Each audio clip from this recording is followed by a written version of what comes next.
The ongoing battle over LGBTQ curriculum continues tonight in Temecula. The school board president lashing out at the governor after Governor Newsom slammed Temecula's school board for banning a book containing information about slain gay civil rights pioneer Harvey Milk.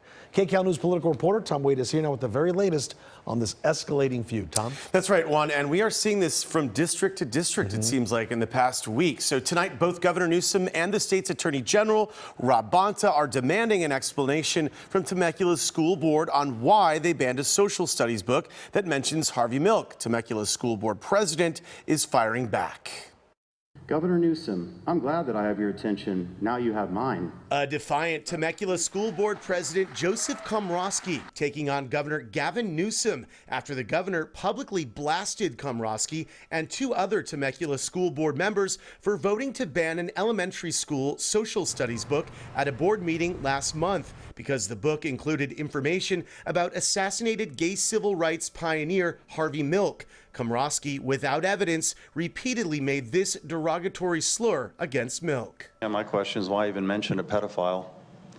He's not a pedophile. Komrosky, who also holds a job as a professor, was joined Wednesday by fellow school board member Danny Gonzalez. The event was held inside a church and hosted by a conservative political group. The two took no questions. Komrosky, once again, without evidence, doubled down on his claims about Milk and said he's been under attack since being publicly criticized by the governor. I've received my first death threat after your tweet and relentless attacks on my job as a well-standing tenured professor.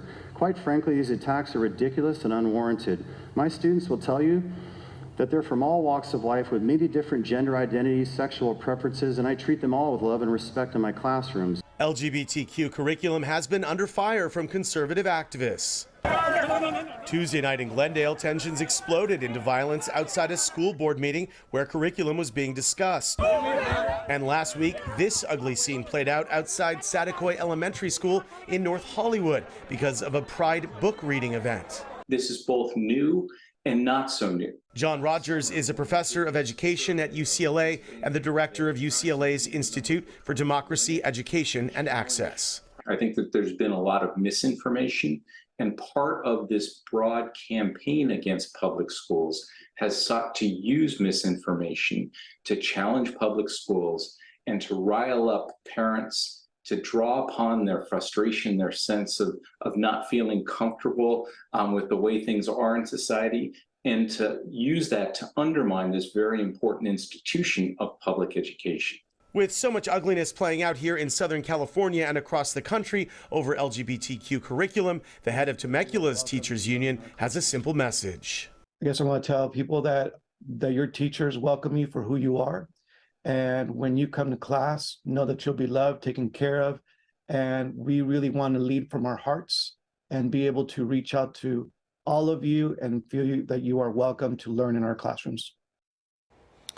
Governor Newsom tonight releasing this statement on the ongoing book banning debate in Temecula. California is closely watching the actions of malicious actors seeking to ban books, whitewash history, and demonize the LGBTQ+ community in Temecula and across the state. If the law is violated, there will be repercussions. Interesting, just in the sense of the optics of this, the school board president calling this a press conference, but there was no press conference here. He took no questions, left with the other school board member.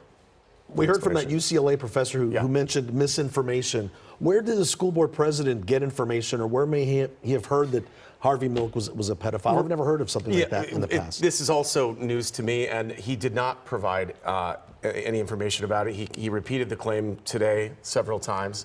He said it in the school board meeting, and you could hear the reaction from the teachers in that school board meeting last month. They were flabbergasted, I think is the best way to put it. And we still don't know why he keeps saying that, but not attributing it to a victim statement, a police report, court documents, affidavits, anything that would establish that this claim is true against a man who is a murdered civil rights leader who cannot defend himself. Right. Sure got a lot of attention today. It sure did. All right. Thank you so much, Tom. Thank you.